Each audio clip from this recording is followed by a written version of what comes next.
వైద్యకు ఏ ఊరు మనది? అది ఖమ్మమనా? అమ్మని సహజంగా దొరికింది బార్డర్ కోయలాగా. చెప్తాత ఎటు సాగతి. మరి ఇప్పుడు పెద్ద మనిషి కేసీరావు అసెంబ్లీకి వస్తలేడు అనేది పెద్ద చర్చ అయింది.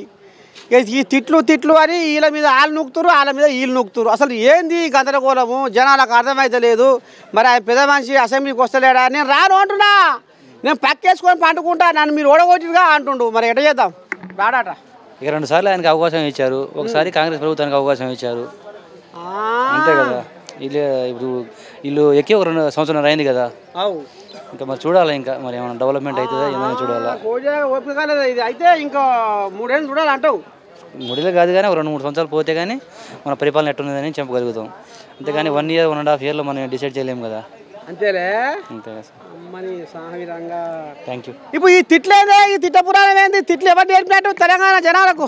తిట్టడం అనేది ఆయన ఇప్పుడు తెలంగాణ కొద్దిగా సేవ్ చేసిండు కాబట్టి తిట్టడం అనేది కరెక్ట్ కాదు.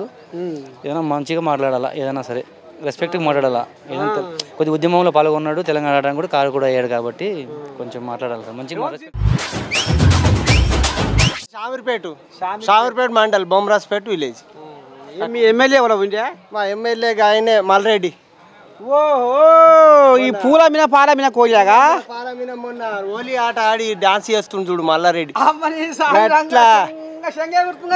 ఎట్లా తీరు మారి డాన్స్ చేస్తుండు మల్లన్న, సూపరు.